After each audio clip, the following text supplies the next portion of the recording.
가끔씩 제가 사는 그 아파트에 문제가 발생합니다. 그래서 수리를 요청하면 연장을 들고 수리공이 저희 집을 찾아오지요.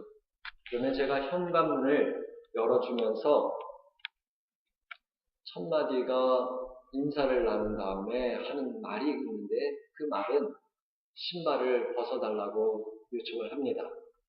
그런 이유는 대부분 한국 분들처럼 저희들도 집안에서는 신발을 신지 않기 때문이죠. 신발을 벗어달라고 말을 하지 않으면 이 사람들이 그냥 습관대로 신발을 신고 들어와서는 작업을 합니다. 그러면 수고를 누가 해야 됩니까?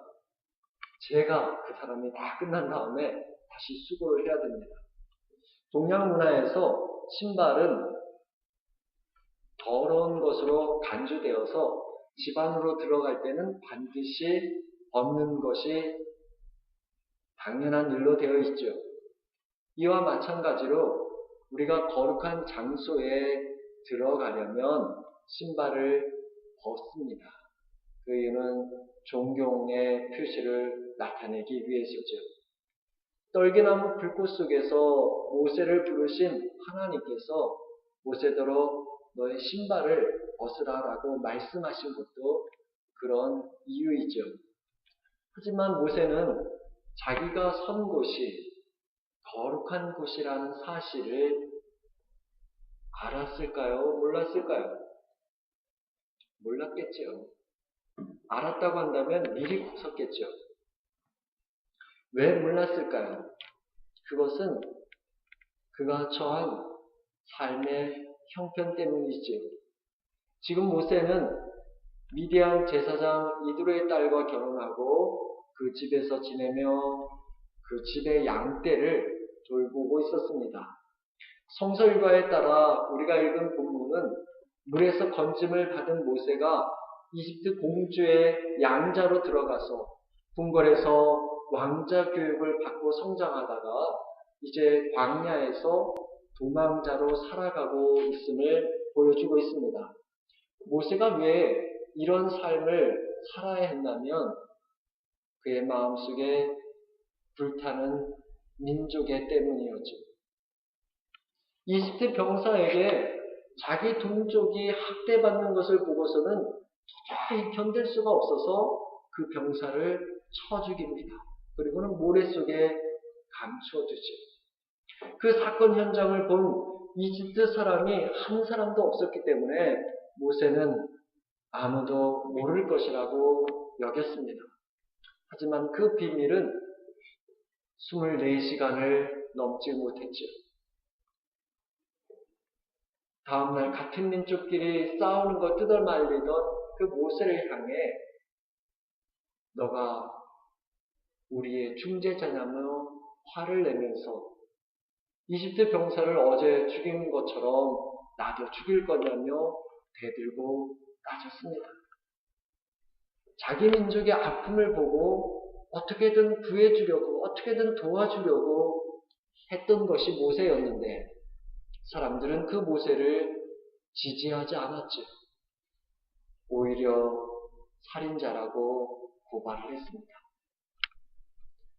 미디안 광야에서 양을 치며 모세가 무엇을 생각했겠습니까? 민족을 돕겠다고 했던 그 모든 일들이 헛된 것이었다. 차라리 나 혼자 잘 먹고 잘 사는 게 나았을 거라고 한숨 쉬며 지내지 않았겠습니까?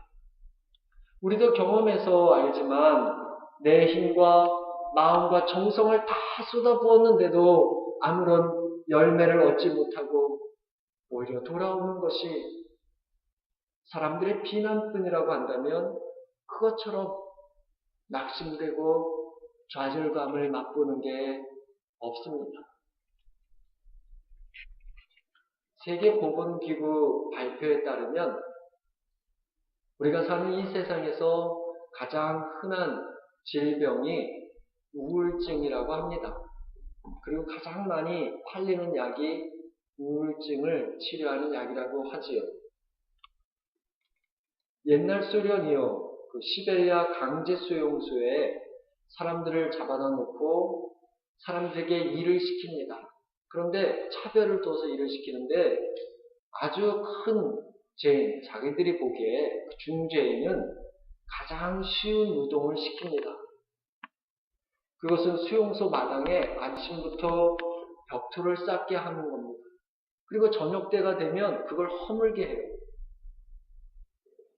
그리고 다른 사람들, 좀 경미하다고 그 사람들이 보기에 그런 죄인들은 아주 중노동을 시킵니다.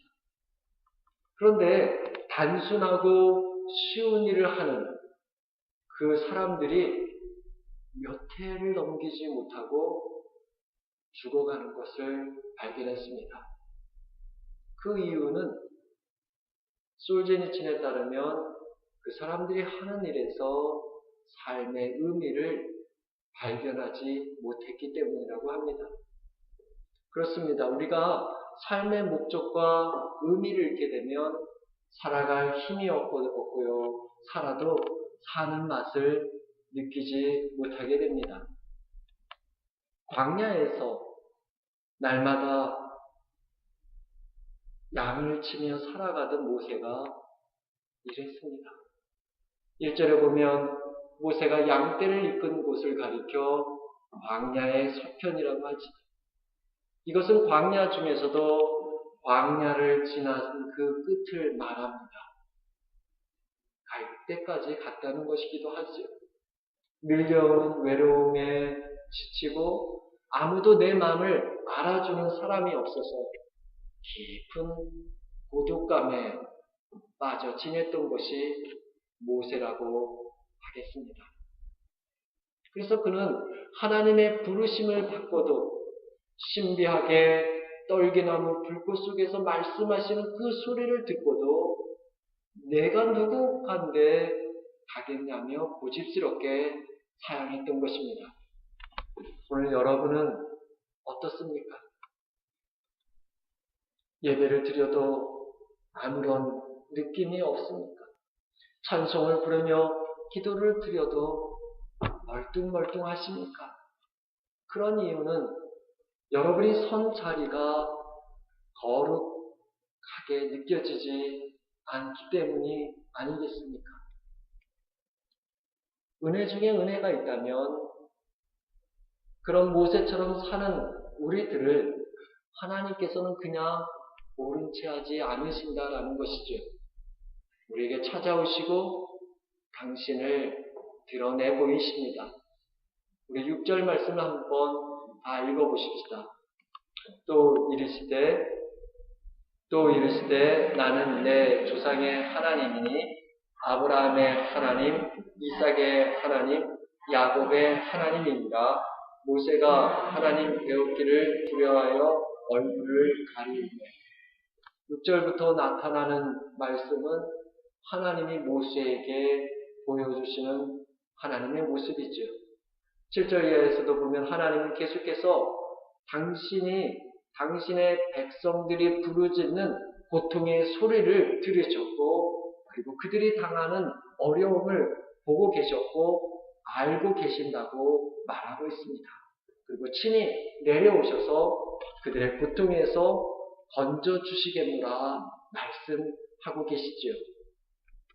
우리는 이 시점에서 하나님께서 정말 우리의 형편을 보신다고 한다면 우리의 신음소리를 들으시고 우리의 처지를 아신다고 한다면 왜 지금까지 역사하지 않으시고 무엇을 하셨는지를 물어보아야 합니다. 보십시오. 모세더러 하나님은 나는 너의 조상의 하나님이라고 말씀하시지 않아요. 그 이유를 한번 생각해 보면 이집트 사람들의 노예로 살았던 이스라엘 백성들은요. 하나님은 전혀 우리랑은 상관이 없어서 자신들은 정말 하나님께는 잊혀진 존재라고 여겼을 것입니다. 정말 하나님께서 내 형편과 사정을 다 보시고 들으시고 아신다고 한다면 이렇게 힘들게 지내지 않을 것이라고 여겼을 것입니다. 이런 점은 이스라엘 백성들만 그러는 게 아니죠. 오늘 우리도 내가 하나님께 예배드리면 내 삶에 어려움이 없어야 한다는 기대감이 있지 않습니까? 그래서 우리 역시 어려움이 내게 오지 않을 때는 당연하다고 생각을 합니다. 그러다가 질병 때문에 혹은 극심한 어려움을 만나게 되면 실망감에 하나님에게 섭섭한 마음이 생기고 왜 내게 이런 고통을 허락해 주시는지를 한탄하게 되지 않습니까? 나가 하나님 도대체 왜 가만히 계시는지 의문을 갖게 되지 않습니까? 저도 이런 때가 있었습니다. 목회를 시작했을 때 너무 괴롭고 힘들어서 새벽 제단에 엎드릴 때마다 하나님께 따진 적이 있습니다. 하나님께서 저를 사랑해 주신다면 이렇게 힘든 상황으로 보내지 않으셨을 텐데 하나님 정말 저 사랑하는 것 맞냐며 울며 기도했던 적이 있습니다. 그렇게 기도하며 지내던 어느 날 저녁에 제가 늘 하던 대로 교회 마당에 난 풀을 호미로 뽑고 있었습니다. 교회 마당은 동네 아이들의 놀이터여서 그 시간대에는 동네 아이들 대부분이 와서 놀고 있었죠. 근데 그 가운데 초등학교 5학년 여자아이가 제게 다가와서는 이렇게 묻더라고요. 목사님 힘드시죠? 라고. 저는 그 순간 제 마음이 들킨 것에 깜짝 놀랐습니다. 그렇다고 해서 목회가 참 힘들어 이렇게 그 아이에게 말할 수도 없고 풀 뽑는 게 힘들다고 이야기할 수도 없지 않습니까? 너무 쪽팔리잖아요. 그렇게 얘기하면. 그래서 저는 괜찮다 그랬더니 그 아이가 하는 말이 목사님 저 다 알아요. 목사님 사랑해요. 그러면 뒤도 돌아보지 않고 놀던 대로 뛰어가 버렸어요. 그런데 그 아이의 말을 듣는데 깜짝 놀랐습니다. 왜냐하면 제게는 그 아이의 말이요. 하나님께서 저에게 말씀하시는 소리로 들렸기 때문이지요. 저는 이곳이 너무 힘드니까 하나님은 내 사정을 모르신다고 나를 사랑하지 않는다고 여기는 정말 하나님이 임재하시는 거룩한 곳이 아니라 여겼는데 하나님은 그 아이를 통해 저에게 내가 너를 다 안다고 내가 너를 사랑한다고 말씀하셨기 때문입니다. 그 순간 목이 메어서 어떻게 할 수가 없겠더라고요. 그래서 고개를 내려놓고 예배당에 뛰어들어가서 하나님 나를 사랑해 주시는 거 제가 압니다라고 하나님 어떠하신지 알겠노라고 울며 기도한 적이 있습니다. 그렇습니다. 하나님은 우리의 형편을 다 아십니다. 시계 제조공이 시계의 모든 것을 알듯이 하나님께서는 우리를 지으셨기에 우리가 어떠한지 우리보다 더 잘 아십니다. 우리를 보고 계시고 우리를 들으십니다. 하지만 우리가 생각하고 계획했다고 해서 그것이 그대로 이루어져야만 하나님이 아시는 게 아님을 우리는 알아야 합니다. 다시 말해 우리 생각대로 모든 일들이 되어야만 하나님께서 우리를 사랑하시는 것이 아님을 알아야만 합니다. 그것을 하나님의 아들 예수 그리스도가 잘 보여주었잖아요. 로마 병사들에게 잡히기 전에 겟세마네에서 기도했지요. 십자가에서 죽는 것이 두렵고 너무 괴로워서 눈물로 기도하면서 어떻게든 이 잔이 나에게서 거두어가시길 구했는데 그 아들 예수의 형편과 마음을 하나님이 다 보시고 아시고 들으셨지만 그 아들의 뜻대로 하지 않으시고 당신의 뜻에 순종하길 바라셨고 그렇게 이끌어 주셨습니다. 왜 그랬을까요? 그것은 아들의 뜻보다 아버지의 뜻이 크기 때문이죠. 오늘 여러분은 어떻습니까?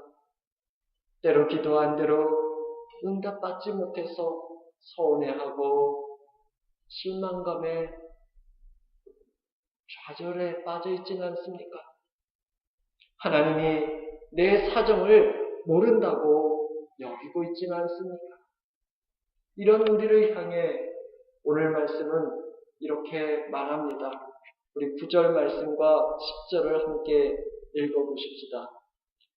이제 이스라엘 자손의 부르짖음이 내게 달하고 애굽 사람이 그들을 괴롭게 하는 학대도 내가 보았으니 이제 내가 너를 바로에게 보내어 너로 내 백성 이스라엘 자손을 애굽에서 인도하여 내게 하리라.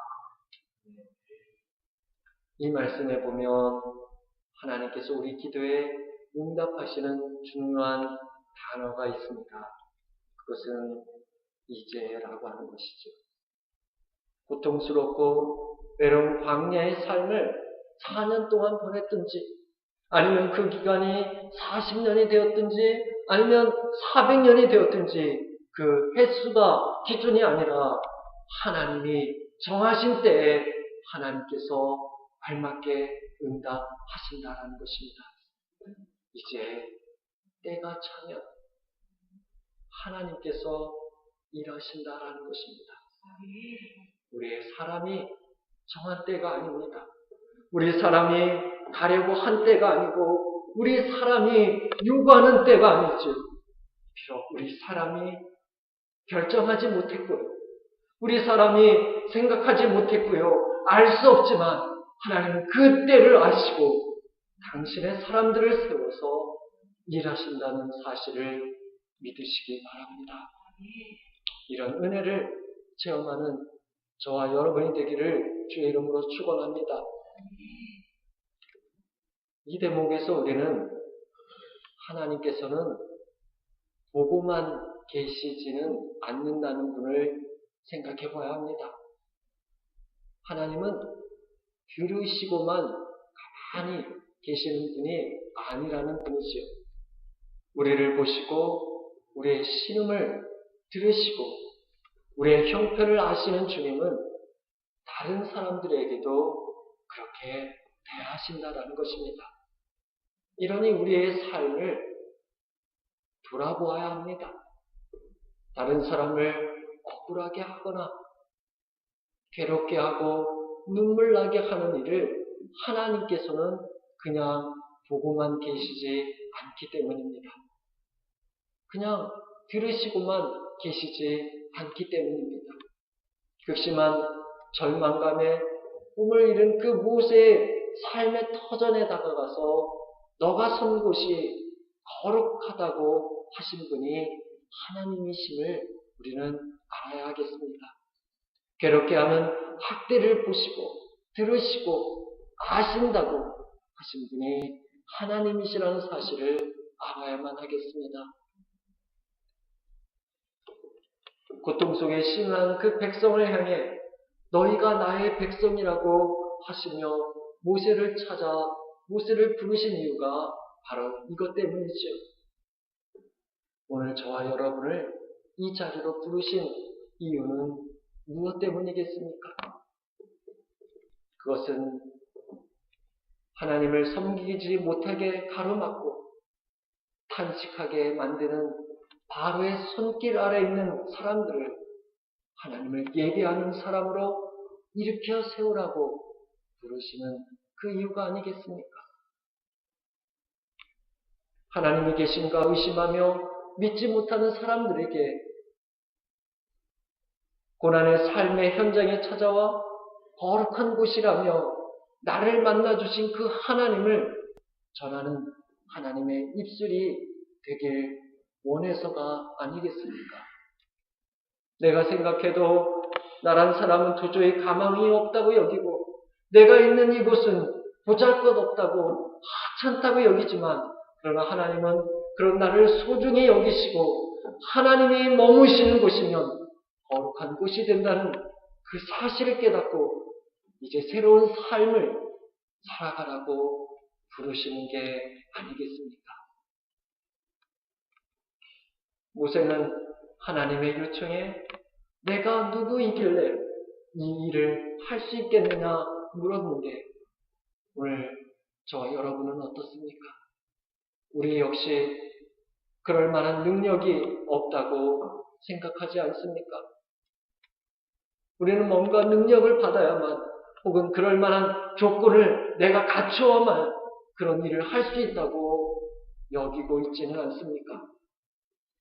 하지만 하나님은 그게 아니라는 것이죠.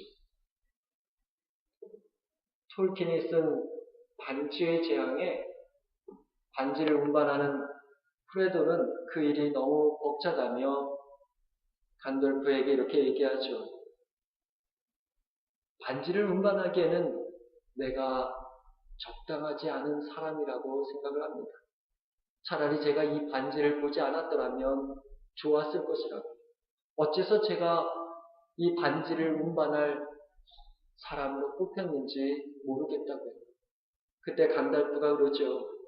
그건 아무도 답을 할 수 없는 것이라고. 한 가지 분명한 사실은 남들이 가지고 있지 않은 특별한 재능을 너가 가지고 있기 때문에 선택된 것은 아니라고요. 그러면서 너가 부름받은 이상 너가 가진 모든 힘과 용기와 지혜를 사용해서 이 임무를 완수해야 한다고 말합니다.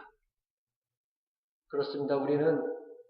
우리가 생각하는 어떤 일정한 조건이 되어야만 거룩한 곳이라고 여기고 또 거룩한 일을 감당할 능력이 있다고 생각을 합니다. 하지만 하나님 우리를 부르실 때 우리가 무슨 자격이 있어서 특별한 것이 우리에게 있어서 우리를 찾아오시고 사랑하신 게 아닙니다. 또 우리를 잘 몰라서 우리가 누군지 몰라서 우리를 부르시고 우리를 세우신 것도 아닙니다. 우리가 연약하고 자격 없는 것 다 아십니다. 죄인인 것을 아시죠? 그러기에 하나님은 함께 있겠다고 말씀하신 것입니다. 갑자기 어떤 능력을 우리에게 막 불어넣어 주어서 그 능력의 소유자로 만들어 주겠다는 게 아니지요. 사명을 수행하도록 함께 있으면서 다가오는 모든 위험과 고통과 어려움들 속에서도 붙들어 주겠노라고. 그래서 감당할 수 있게 하겠다는 약속입니다.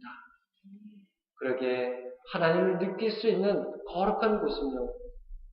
이곳 예배당처럼 특별히 구별된 장소뿐만이 아니라 여러분이 살고 있는 삶의 현장도 함께 하시는 하나님으로 말미암아 거룩한 장소가 되는 줄 믿으시기 바랍니다. 이 시간 축복합니다. 우리가 어떤 삶을 살았든지 어떤 곳에 거하든지 하나님이 찾아오시면 거룩한 곳임을 알고 매일매일 여러분의 삶의 터전에서 나를 아시고 나를 부르시는 그 하나님을 만나는 은혜가 있길 바랍니다. 그리고 그 하나님께서 이루시고자 하는 대로 따라가는 저와 여러분의 삶이 되길 주의 이름으로 축원합니다.